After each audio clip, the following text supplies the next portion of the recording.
Hello everyone, welcome to Success with Rai Academy. 1 अप्रैल 2025 के दैनिक जागरण के राष्ट्रीय संस्करण को आज के इस वीडियो में हम डिस्कस करेंगे उन सभी प्रमुख हेडलाइंस के साथ जो प्रमुखता से प्रकाशित की गई है और जिसका रोजमर्रा के हमारे जीवन पर प्रभाव पड़ता है।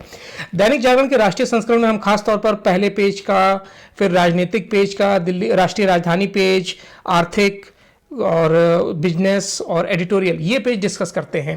लेकिन हम कोशिश करेंगे कि हर पेज में जो पॉलिटिकल न्यूज़ है उनको स्किप करके बाकी जितनी भी इंपॉर्टेंट न्यूज़ है उनको हम कवर करें। शुरुआत करते हैं यहाँ पर पहली न्यूज़ से। यहाँ पर पहली न्यूज़ दी गई है, वक्त संशोधन बिल को इंडी सांसदों का भी समर्थन है। ये रिजिजू ने स्टेटमेंट दिया है। यहाँ पर ये बता रहे हैं कि अल्पसंख्यक मामलों के मंत्रियों का आरोप है कि गुमराह करने के लिए कुछ दल इसमें साजिश रच रहे हैं और अपने ही सांसदों और नेताओं की बात इसमें नहीं मानी जा रही है। संशोधित बिल में गरीब, पिछड़े मुसलमानों और महिलाओं के भले के लिए प्रावधान किया गया है, लेकिन कहीं ना कहीं इसका विरोध राजनीतिक लाभ के लिए किया जा रहा है।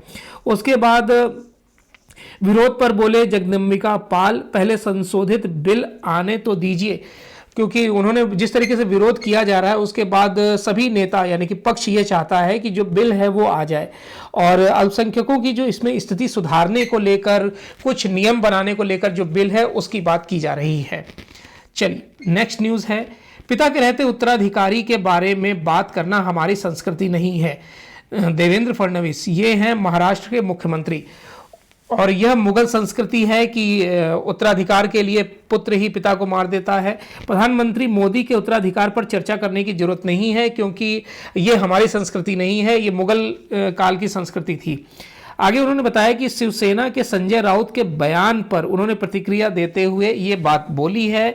और भैया जी जोशी बोले कि प्रधानमंत्री बदलने की किसी चर्चा की मुझे जानकारी नहीं है।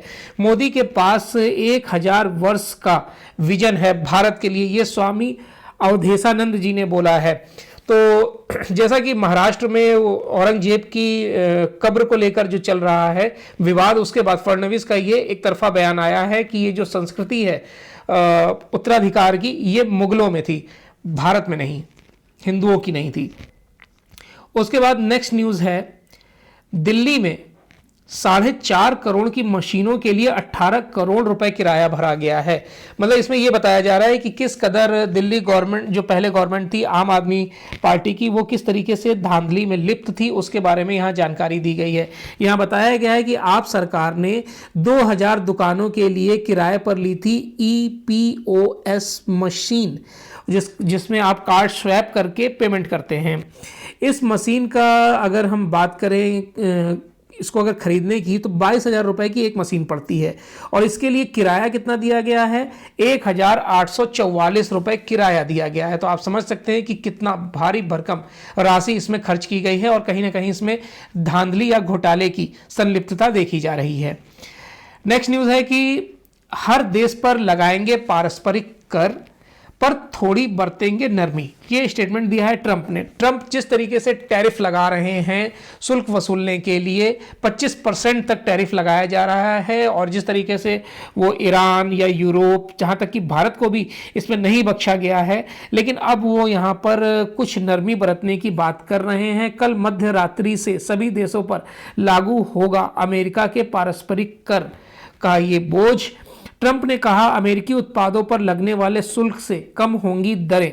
अमेरिकी राष्ट्रपति डोनाल्ड ट्रंप की इस घोषणा के बाद शायद शेयर मार्केट आज भी डाउन जा सकता है।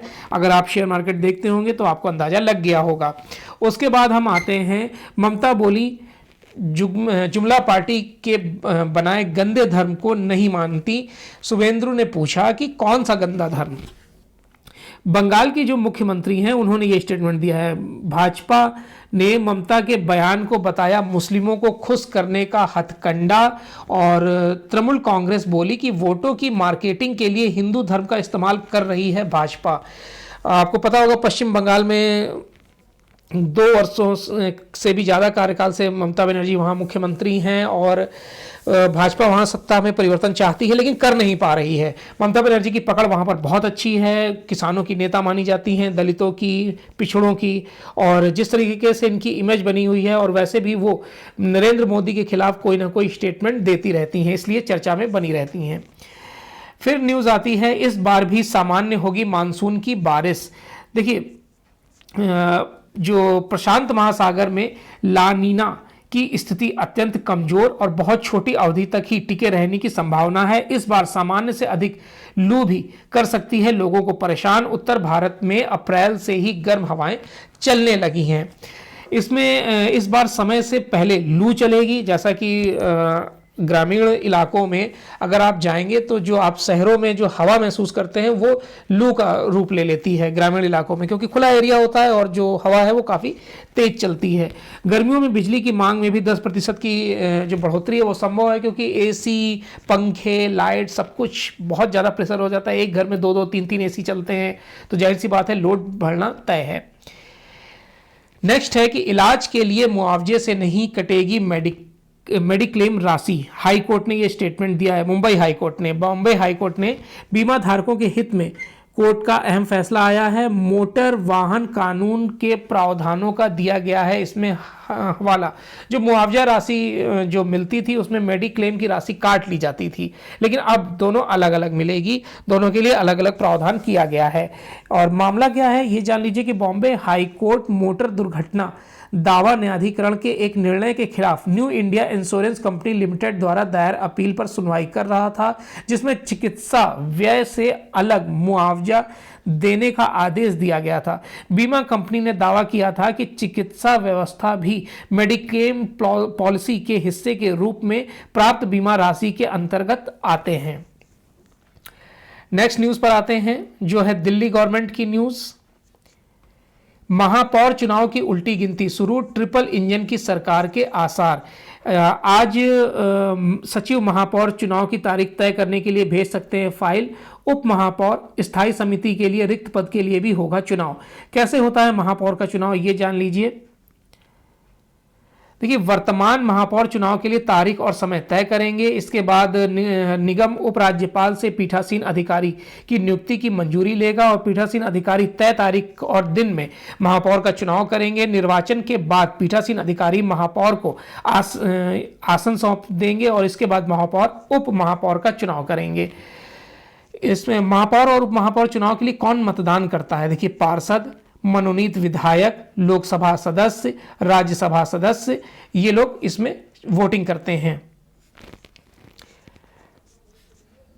नेक्स्ट पर आते हैं कि डुसिब कोर्ट मामले में कार्रवाई की समीक्षा कराएगी सरकार। 12 पार्किंग और 5 समारोह स्थलों को लेकर वर्षों से चल रहे मुकदमे का है ये मामला। डुसिब को मिलने वाली बकाया राशि को लेकर ठेकेदारों के साथ चल रहा है विवाद। शादी समारोह वाले इन भूखंड पर चल रहा है मुकदमा। कल ईद मनाई गई, उसकी पिक यहां पर दी गई है।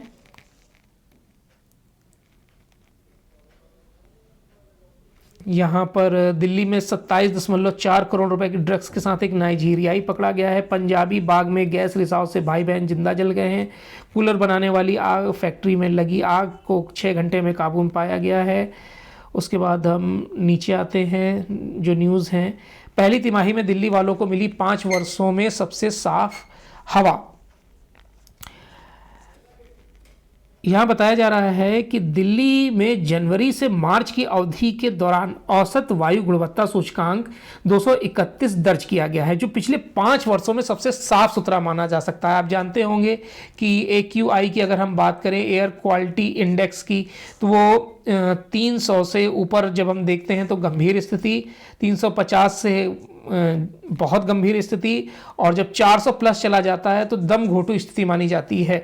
तो दिल्ली में सर्दियों में अक्सर ये 400 प्लस चला जाता है, 434, 438 ये रेशियो रहता है। और इस बार जो हवा महसूस की गई है जनवरी से मार्च के बीच में, वो काफ़ी शुद्ध महसूस की गई है, उसी की यहाँ पर बात की जा रही है। एम्स के वृद्धजन केंद्र व गर्ल्स हॉस्टल के पानी में मिला फीकल बैक्टीरिया। एम्स में राष्ट्रीय वृद्धजन केंद्र और गर्ल्स हॉस्टल के पानी में फीकल बैक्टीरिया मिला है। एम्स के माइक्रोबायोलॉजी विभाग की लैब ने हाल ही में हुई जांच में इन दोनों जगहों के पानी का जो सैंपल लिया था उसमें ये दोनों पाए गए हैं और इसमें अब सतर्कता बरती जा रही है। चलिए नेक्स्ट न्यूज पर आते हैं। संपत्ति का विवरण दाखिल नहीं करने पर आईएएस अफसर किए जाएंगे दंडित। संसदीय समिति की सिफारिश पिछले वर्ष 91 अफसरों ने नहीं दाखिल किया था विवरण। 1316 आईएएस की कमी पर भी लिया संज्ञान, कहा भर्ती प्रक्रिया में लाई जाएगी तेजी। अभी भी पूरे अगर भारत में बात करें तो 1300 लगभग 1300 प्लस आईएएस की कमी है और ऐसा नियम लाया गया था कि हर आईएएस अधिकारी को अपनी संपत्ति का ब्यौरा देना अनिवार्य होगा, क्योंकि जब भी रेड पड़ती है, छापे पड़ते हैं तो नौकरशाह ही ज़्यादा पकड़े जाते हैं राजनेता के बाद, तो उस पर इनकी संपत्ति बताना इनको अनिवार्य कर दिया गया था। लेकिन पिछले वर्ष अगर वित्तीय वर्ष की हम बात करें तो 91 अफसर ऐसे थे जिन्होंने अपना जो इनकम है या फिर एक्सपेंडिचर है उसका आंकड़ा नहीं दिया था, अपनी प्रॉपर्टी का आंकड़ा नहीं दिया था। नेक्स्ट न्यूज है, छात्रों में मानसिक स्वास्थ्य पर एनटीएफ नेशनल टास्क फोर्स का कामकाज शुरू कर दिया गया है। छात्रों में जो एग्जाम को लेकर टेंशन होती है, वो किस तरीके से पढ़ें, परीक्षा का दबाव होता है, रिजल्ट का दबाव होता है, इन सब बातों को लेकर उनको शांत कैसे किया जाए, उनको रिलैक्स कैसे किया जाए, अभिभावक उन पर प्रेशर ना बना पाए, अभिभावक स्वयं प्रेशर में ना आए, इन सब चीज़ों के लिए नेशनल टास्क फोर्स का गठन किया गया है। इसको हमने करंट अफेयर्स के वीडियो में भी डिस्कस किया है, आप वो देख सकते हैं। नेक्स्ट न्यूज़ है कि अगले 5 वर्षों का एजेंडा तय करेगा बिम्स्टेक।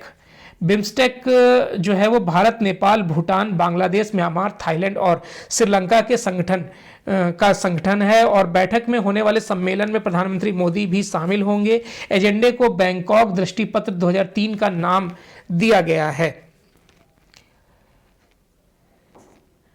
आईएफएस अधिकारी निधि तिवारी बनी प्रधानमंत्री की निजी सचिव। ये शॉर्ट वीडियो भी हमने अपने चैनल पर डाला था, आप देख सकते हैं। इस तरीके की जो करंट ब्रेकिंग न्यूज़ होती है उसको हम शॉर्ट वीडियो के माध्यम से आपके पास उपलब्ध कराने की कोशिश करते हैं। आप उससे जरूर जुड़िए और जो ब्रेकिंग न्यूज़ होती है वो आपको तत्काल 10-15 मिनट में मिल जाती है, तो आप चैनल को सब्सक्राइब करिए और नोटिफिकेशन ऑन कर दीजिएगा ताकि आपको पता चलता रहे।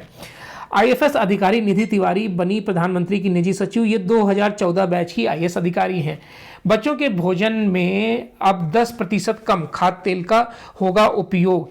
यहाँ पर मोटापे से निपटने के प्रधानमंत्री मोदी के मंत्र का पीएम पोषण योजना सहित स्कूलों की कैंटीन और छात्रावासों में इसको अमल किया जाएगा। अभी प्रति बच्चे प्राइमरी स्तर पर 5 ग्राम और अपर प्राइमरी स्तर पर 7.5 ग्राम तेल का उपयोग किया जाता है।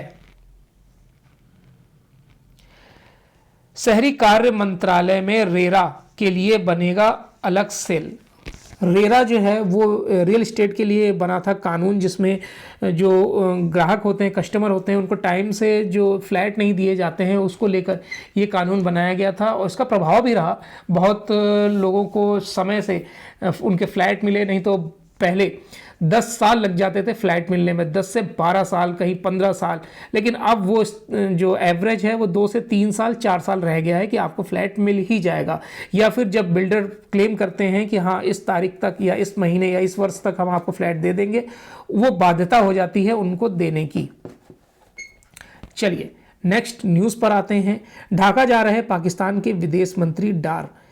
13 वर्षों बाद किसी पाकिस्तानी विदेश मंत्री की ये पहली ढाका यात्रा है। चीन और पाकिस्तान पर केंद्रित है मोहम्मद यूनुस सरकार की कूटनीति, क्योंकि ये पहले भी हमने डिस्कस किया है कि वो चीन के इशारे पर ही चलते हैं। मोहम्मद यूनुस जो कार्यवाहक प्रधानमंत्री हैं, क्योंकि जो पहले प्रधानमंत्री थी शेख हसीना, उन्हें 5 अगस्त को अपदस्थ कर दिया गया था और उन्होंने 5 अगस्त को जान बचाकर भारत में शरण ले रखी है। वो 5 अगस्त से भारत में हैं।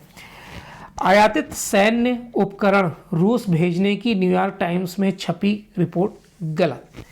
यहाँ पर बताया जा रहा है कि सूत्रों ने कहा है कि भारतीय कंपनी ने अंतिम उपयोगकर्ता की प्रतिबद्धताओं का किया है पालन। रिपोर्ट में की गई राजनीतिक नैरेटिव के अनुरूप मुद्दे को गढ़ने और विकृत करने की इसमें कोशिश की जा रही है।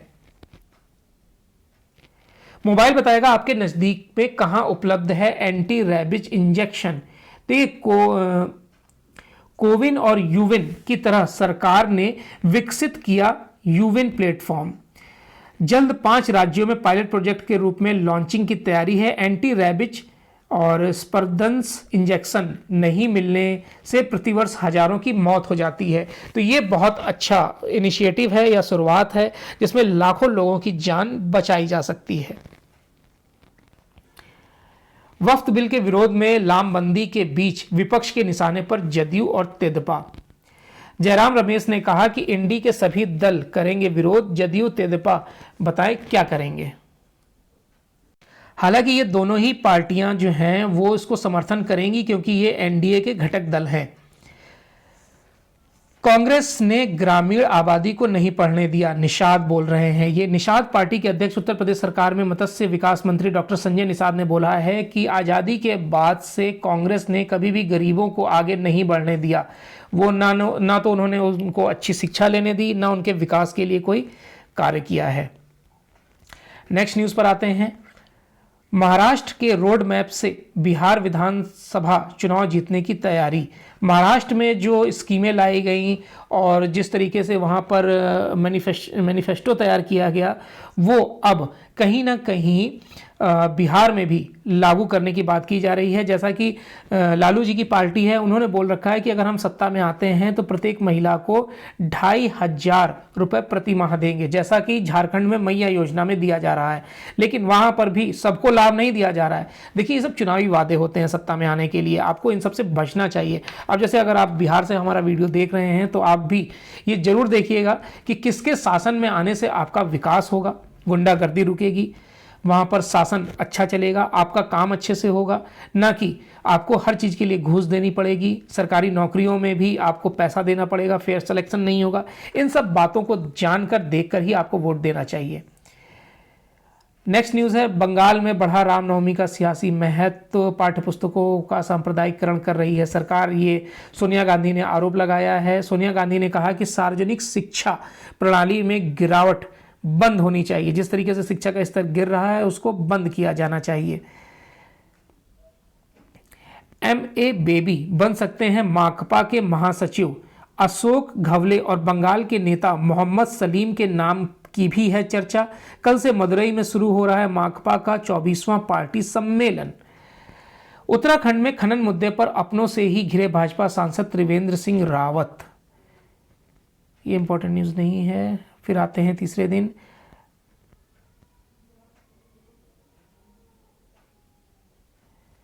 IIT में दूसरे दिन भी प्रदर्शन, 45 घंटे बाद शांत हुए छात्र। देखिए, मूक बधिर छात्र की आत्महत्या और एक छात्र की संदिग्ध स्थिति में मौत से आक्रोशित थे छात्र। 45 घंटे बाद इनके आंदोलन को समाप्त किया गया, शांत कराया गया। राहुल ने पीएम को लिखा पत्र, समुद्र में खनन निविदाएं रद्द करने की मांग। जिस तरीके से खनन ब्लॉक को निजी कंपनियों के लिए खोलना चिंताजनक बताया गया है और कांग्रेस नेता ने कहा है कि प्रभाव को लेकर कोई ज़रूरत नहीं, इसमें मतलब कोई ठोस कदम नहीं उठाया गया है। बस प्राइवेट सेक्टर के लिए खनन खोद दिया गया है। जहां सरकारी कंपनियों को फ़ायदा मिल सकता था उसमें इस तरीके का जो प्रावधान किया गया है कि निजी कंपनियां भी खनन टेंडर ले सकती हैं, ये कहीं ना कहीं गलत है। सफाई कर्मी के नाम पर फर्जीवाड़ा, 34 करोड़ के कारोबार में आयकर नोटिस। अब उसका नाम कहीं लगा दिया गया होगा, उसका पैन लगा दिया गया होगा टैक्स बचाने के लिए, उसको पता भी नहीं होगा। अब जब नोटिस मिला तब उसको पता चला। अब बताइए, एक सफाई कर्मी 34 करोड़ का आयकर नोटिस कहाँ से जस्टिफाई करेगा। नमाजियों ने बांधी काली पट्टी, लहराए फिलिस्तीनी झंडे। झंडे लहराने में सहारनपुर में 5 लोगों को किया गया गिरफ्तार। छिटपुट झड़प के बीच ईद की नमाज शांतिपूर्ण संपन्न की गई है। जेल में भाई को छुड़ाने के लिए की थी एयरफोर्स कर्मी की हत्या। ये इस न्यूज़ को स्किप कर दीजिए। प्रदूषण सबसे बड़ी चुनौती, परिवहन क्षेत्र में इसमें प्रमुख योगदान। प्रदूषण सबसे बड़ी चुनौती वाकई में बनी है, क्योंकि जब रोड बनाई जाती है या फिर नेशनल हाईवे का निर्माण किया जाता है तो खेतों का अधिग्रहण किया जाता है, किसानों की ज़मीन ली जाती है, तब उस पर रोड बनाई जाती है। कहीं ना कहीं इसमें पेड़ों की कटाई होती है, जो प्रदूषण यानी कि पर्यावरण संतुलन है उसको कहीं ना कहीं बिगाड़ता है। उसी को यहाँ पर गडकरी जी बोल रहे हैं। यहाँ पर न्यूज़ स्किप करने लायक है। औरंगजेब वाला स्टेटमेंट हम देख चुके हैं। प्रधानमंत्री के पास 1000 वर्षों का विजन है, अवधेशानंद जी महाराज ने कहा है, इसको भी हम डिस्कस कर चुके हैं। विश्व निर्माण के लिए प्राचीन भारतीय ज्ञान परंपरा, भागवत। देखिए, नागपुर के एक कार्यक्रम के दौरान आरएसएस प्रमुख का बयान आया है। कहा, दुनिया आज समाधान के लिए भाजपा की ओर और भारत की ओर देख रही है, आरएसएस की ओर देख रही है। उसके बाद पटना विश्वविद्यालय के छात्र संघ चुनाव में पहली बार चुनी गई महिला अध्यक्ष, महासचिव और कोषाध्यक्ष के पद पर भी छात्राएं निर्वाचित हुई हैं। छात्राओं की भागीदारी 60% से अधिक रही है। अगर हम यहां पर पिक देख लें तो आपको बता दें, सलोनी राज महासचिव नियुक्त की गई हैं, मैथिली मृणालिनी अध्यक्ष बनाई गई हैं और सौम्या श्रीवास्तव कोषाध्यक्ष चुनी गई हैं।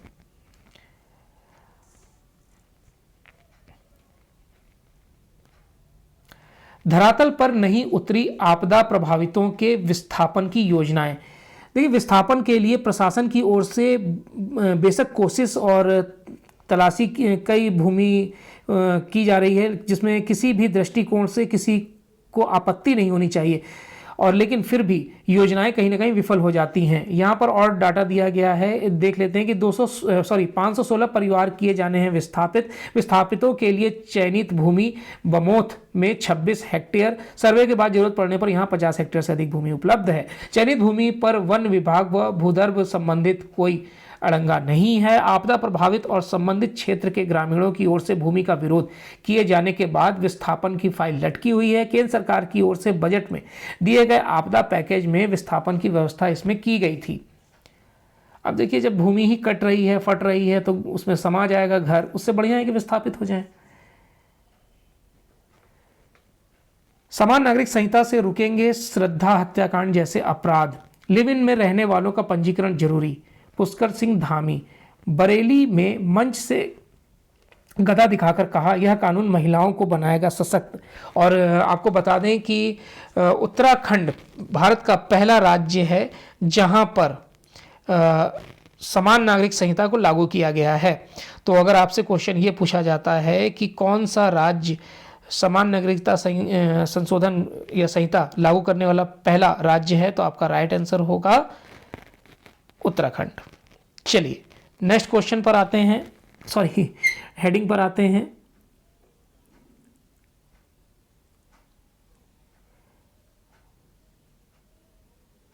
बेलगाम होती हिंसक प्रवृत्तियां। ये आर्टिकल जो है वो अवधेश कुमार ने लिखा है। सांप्रदायिक हमलों की बढ़ती घटनाएं इस बात का प्रमाण है कि अब यह स्थापित प्रवृत्ति सी बन गई है, इससे निपटा जाना जरूरी है। बीते दिनों नागपुर के बाद मुंबई के मलाड और फिर हजारीबाग के हिंसक घटनाएं जो हैं वो डराने वाली हैं। और अगर हम कल भी देखें, सांप्रदायिक छोड़िए आप, कल नमाज के बाद किशनगंज बिहार में भी जो ईद की नमाज के बाद दो संप्रदाय मुस्लिम संप्रदाय आपस में ही भिड़ गए। तो ये जो हिंसक प्रवृत्ति लगातार कहीं ना कहीं बढ़ती जा रही है, वो चिंता का विषय है और इसी पर ये आर्टिकल लिखा गया है। दूसरा है पेंशन व्यवस्था में सुधार का समय। निजी और सरकारी क्षेत्र का भेद मिटाकर सभी के लिए एक समान पेंशन योजना को लागू किया जाना चाहिए। यानी यहां पर डॉक्टर सुरजीत सिंह बता रहे हैं कि चाहे प्राइवेट सेक्टर हो चाहे गवर्नमेंट सेक्टर हो, अगर उनको इतनी पेमेंट मिलती है तो इतना पेंशन मिलेगा, ऐसी कोई व्यवस्था लागू की जानी चाहिए थी। इसी पर यह आर्टिकल लिखा गया है। नेक्स्ट पेज, अब हम आते हैं बिजनेस पेज पर। बिजनेस पेज में पहली न्यूज है कि पारस्परिक शुल्क का निर्यात पर नहीं होगा असर। देखिए, ऑटोमोबाइल, इलेक्ट्रॉनिक जैसे कई सेक्टर अमेरिकी उत्पादों पर लगने वाले शुल्क में कटौती पर राजी हैं और $36 अरब है भारत के साथ अमेरिका का व्यापार घाटा। अगले 18 माह में 16% तक महंगा हो सकता है सोना। ओफो, 16% और महंगा होगा 18 माह में, यानी लगभग 1.5 साल में।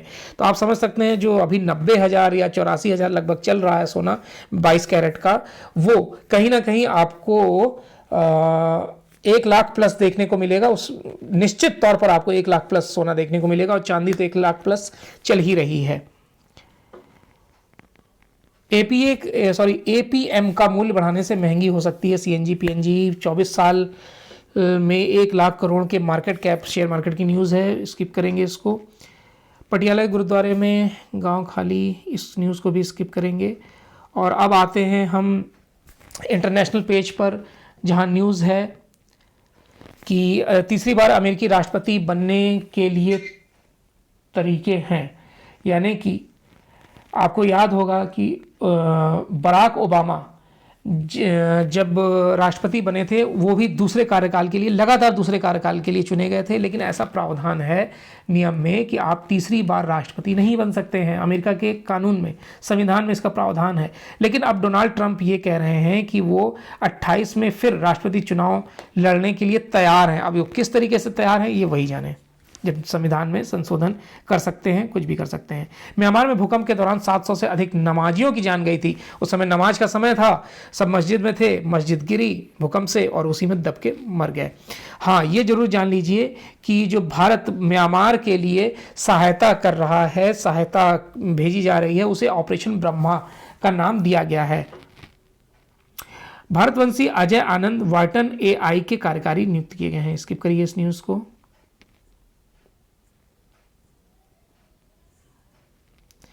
चलिए, उसके बाद IPL की न्यूज़ आती है जो इंपॉर्टेंट नहीं है। तो ये आज का यानी 1 अप्रैल 2025 का दैनिक जागरण का राष्ट्रीय संस्करण था। आई होप आपको वीडियो अच्छा लगा होगा। अगर वीडियो अच्छा लगा हो तो लाइक और शेयर कर दीजिएगा। वीडियो से संबंधित कोई सुझाव हो तो वो भी आप जरूर बताइएगा। वीडियो देखने के लिए बहुत बहुत धन्यवाद।